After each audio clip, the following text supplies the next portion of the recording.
প্রতি মাসে ৩০০ ইউনিট বিদ্যুৎ বিনামূল্যে, সাশ্রয় ১৮,০০০ টাকা। অর্থমন্ত্রীর বড় ঘোষণা। মোদী সরকারের দ্বিতীয় মেয়াদের শেষ বাজেটে অনেক বড় ঘোষণা করেছেন অর্থমন্ত্রী নির্মলা সীতারামন। আর এরই ধারাবাহিকতায় সরকার সোলার প্রকল্পও শুরু করেছে। লোকসভায় বাজেট পেশ করতে গিয়ে অর্থমন্ত্রী নির্মলা সীতারামন বলেন যে রুপটপ সোলার প্রকল্পের অধীনে ১ কোটি পরিবার প্রতি মাসে ৩০০ ইউনিট বিনামূল্যে বিদ্যুৎ পাবে। সোলার রুপটপ স্কিম থেকে পরিবারের ১৫ থেকে ১৮,০০০ টাকা সাশ্রয় হবে, এমনটাই আশা করা হচ্ছে। বৈঠকটি ২২শে জানুয়ারি অনুষ্ঠিত হয়। এর আগে ২২শে জানুয়ারি প্রধানমন্ত্রী নরেন্দ্র মোদী ১ কোটি বাড়িতে ছাদে সৌরশক্তি স্থাপনের লক্ষ্য নিয়ে প্রধানমন্ত্রী সূর্যোদয় যোজনা চালু করার জন্য একটি সভা করেছিলেন। প্রধানমন্ত্রীর বৈঠকে বলেন যে সৌরশক্তি প্রতিটি বাড়ির ছাদে তাদের বিদ্যুৎ বিল কমাতে এবং তাদের বিদ্যুতের প্রয়োজনে সত্যিকারের স্বনির্ভর করতে ব্যবহার করতে পারে।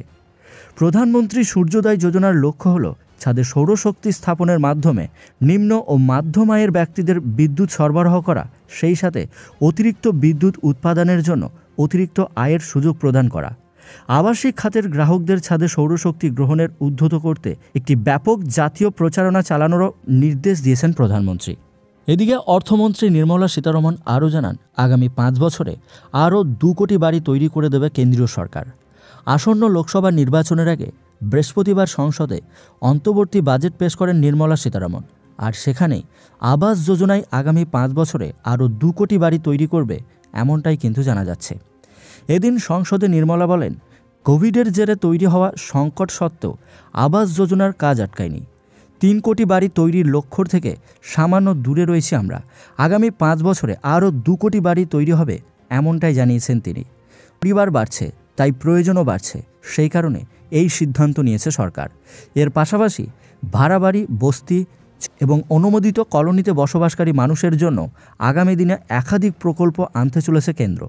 এদিন সংসদে জানান নির্মলা সীতারামন।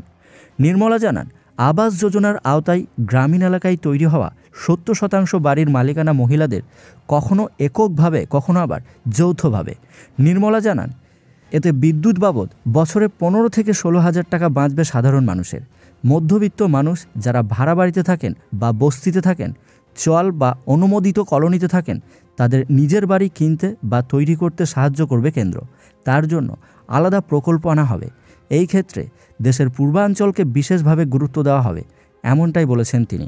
গত বছর স্বাধীনতা দিবসে লালকেল্লা থেকে এমন ইঙ্গিত আগেই দিয়েছিলেন প্রধানমন্ত্রী নরেন্দ্র মোদী। তিনি জানিয়েছিলেন, বস্তি কলোনিতে বসবাসকারী মধ্যবিত্তরা শীঘ্রই ব্যাংক থেকে গৃহ ঋণ নিতে পারবেন, সুদের হারও মিলবে ছাড়। শীঘ্রই এমন প্রকল্পের সূচনা হবে, জানিয়েছেন তিনি। তো এই নিয়ে আপনার কি মন্তব্য অবশ্যই কমেন্ট করবেন। ভিডিওটি ভালো লাগলে একটি লাইক করবেন এবং ভিডিওটিকে শেয়ার করবেন। আর এই ধরনের লেটেস্ট ট্রেন্ডিং আপডেট সবার প্রথম দেখার জন্য চ্যানেলটিকে সাবস্ক্রাইব করে পাশে বেল আইকনটি প্রেস করে অল নোটিফিকেশনটিকে ক্লিক করে আমাদের সঙ্গে থাকবেন।